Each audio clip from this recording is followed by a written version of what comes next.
Hello friends, എല്ലാവർക്കും മഹാലക്ഷ്മി സീരിയലിൻ്റെ വരാൻ പോകുന്ന എപ്പിസോഡിൻ്റെ റിവ്യൂയിലേക്ക് സ്വാഗതം.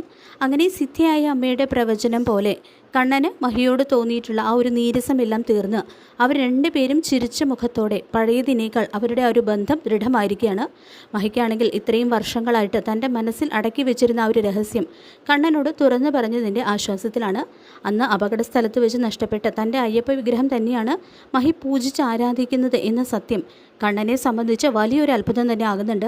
അച്ഛൻ്റെ ആ വിടവ് പരിഹരിക്കാൻ കഴിയില്ലെങ്കിലും ആ ഒരു ആക്സിഡൻറ്റിലൂടെ മഹിയെ തനിക്ക് കിട്ടിയതാണ് ഏറ്റവും വലിയ ഭാഗ്യമായിട്ട് കണ്ണൻ കരുതുന്നതും.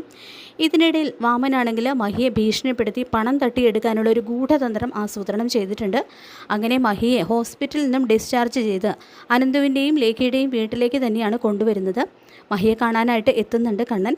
തുടർന്ന് ഞാനങ്ങനെ പൂജാമുറിയിൽ കയറി പ്രാർത്ഥിക്കാറൊന്നുമില്ലെങ്കിലും പക്ഷേ തന്നെയും എന്നെയും ഒന്നിപ്പിക്കാൻ ഇടയാക്കിയത് താനും ഞാനും ഒരുപോലെ ആരാധിക്കുന്ന ആ അയ്യപ്പ ഭഗവാനാണെന്നും തുടർന്ന് തനിക്കും നമ്മുടെ കുഞ്ഞിനും വേണ്ടി അയ്യപ്പ ക്ഷേത്രത്തിൽ പ്രാർത്ഥിക്കാനായിട്ട് ചെന്നപ്പോൾ എനിക്ക് അയ്യപ്പ വിഗ്രഹം സമ്മാനിച്ച സിദ്ധിയായിട്ടുള്ള അമ്മയെ കണ്ടു എന്നും ആ അമ്മയ്ക്ക് എല്ലാം അറിയാം മഹി, ഒരു അവധൂതയെ പോലെ ആ അമ്മ നമ്മുടെ പുറകെ തന്നെയുണ്ടെന്നും ചില കാര്യങ്ങൾ കൂടി ഞാൻ അറിയാനുണ്ടെന്ന് ആ അമ്മ പറഞ്ഞിരുന്നു എന്നെല്ലാം കണ്ണൻ മഹിയോട് പറയുന്നുണ്ട്. തുടർന്ന് കണ്ണൻ പറയുന്നുണ്ട്, ആ സിദ്ധയായ അമ്മ പ്രവചിച്ചതുപോലെ വീണ്ടും സംഭവിച്ചിരിക്കുകയാണ് മഹി. ഞാൻ തൻ്റെ അടുത്ത് എത്തിയപ്പോൾ അയ്യപ്പ വിഗ്രഹത്തിൻ്റെ കഥ താൻ എന്നോട് പറഞ്ഞില്ലേ, അത് ഞാൻ ഇന്നറിയുമെന്ന് ആ അമ്മയ്ക്ക് അറിയാമായിരുന്നു എന്നും കണ്ണൻ കൂട്ടിച്ചേർക്കുന്നുണ്ട്.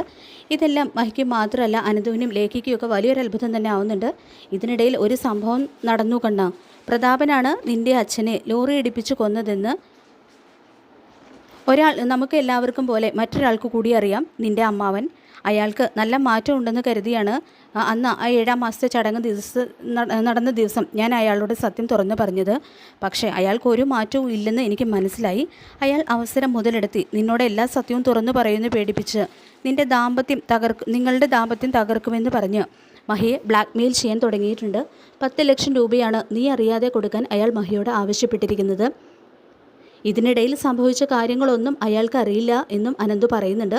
അത് കേൾക്കുന്ന കണ്ണൻ, ജീവിതത്തിൽ കുറേ തിരിച്ചടികൾ കിട്ടിയപ്പോൾ അയാൾ നന്നായിട്ടുണ്ടാവും തന്നെയാണ് ഞാനും കരുതിയത്.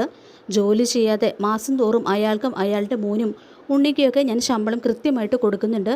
എന്നിട്ടും എൻ്റെ ഭാര്യയെ ഭീഷണിപ്പെടുത്തി പണം എടുത്ത അയാൾക്കുള്ളത് ഞാൻ കൊടുത്തോളാം എന്ന് കണ്ണൻ പറയുമ്പോൾ, നിൻ്റെ അച്ഛനെ ലോറി ഇടിപ്പിച്ച് കൊല്ലാൻ കൊട്ടേഷൻ കൊടുത്തത് നിൻ്റെ ഈ വാമൻ അമ്മാവൻ തന്നെയാണോ എന്ന് ഞങ്ങൾക്കൊക്കെ ഒരു സംശയമുണ്ട്. മഹിയുടെ അമ്മ തന്നെയാണ് ഇങ്ങനൊരു സംശയത്തെ പറ്റി ഞങ്ങളോട് പറഞ്ഞത് എന്നും അനന്തു പറയുന്നുണ്ട് കേട്ടോ. തുടർന്ന് മഹിയെ ഭീഷണിപ്പെടുത്തി പണം തട്ടാൻ ശ്രമിച്ച അയാൾക്ക് നല്ല ശിക്ഷ നീ കൊടുക്കണം കണ്ട. ആ മേഘനെ പോലെ അയാളും മുകളിലേക്ക് നോക്കി ജീവച്ഛാമ പോലെ കിടക്കണമെന്ന് അനന്തവും. അത് വേണ്ടതാണ് കണ്ണേട്ടാ. മഹി തളർന്നു വീഴാൻ കാരണക്കാരൻ ഒരു പരിധിവരെ അയാൾ തന്നെയാണെന്ന് ലേഖയും പറയുന്നുണ്ട്. തുടർന്ന് നീ ഇത് മാർക്കോയെ ഏൽപ്പിക്കുകയാണ്, അവൻ അയാൾക്കുള്ളത് കണക്കിന് കൊടുത്തോളൂ എന്ന് അനന്തു വീണ്ടും പറയുന്നുണ്ട്. ഏതായാലും വാമനാണെങ്കിൽ മഹി കണ്ണനോട് എല്ലാം തുറന്നു പറഞ്ഞു എന്നുള്ള കാര്യങ്ങളൊന്നും ഇതുവരെ അറിഞ്ഞിട്ടില്ല. അങ്ങനെ വാമൻ 2 ദിവസത്തിന് ശേഷം മഹിയെ വിളിക്കുന്നുണ്ട്. ഞാൻ പറഞ്ഞ പണത്തിൻ്റെ കാര്യം എന്തായി? ഇന്നാണ് ഞാൻ നിനക്ക് അനുവദിച്ചു തന്ന അവസാനത്തെ ദിവസം.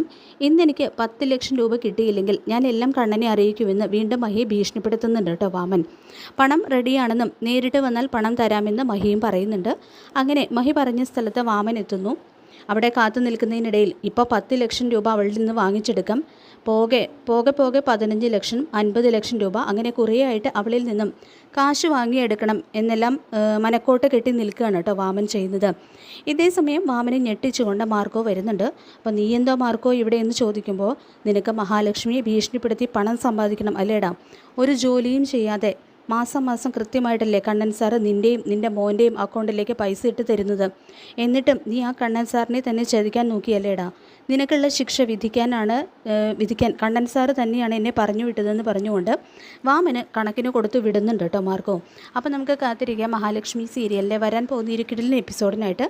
ഈ റിവ്യൂ ഇഷ്ടപ്പെട്ടെങ്കിൽ ലൈക്ക് ചെയ്യുക, ചാനൽ കൂടി ഒന്ന് സബ്സ്ക്രൈബ് ചെയ്ത് സപ്പോർട്ട് ചെയ്യുക. താങ്ക്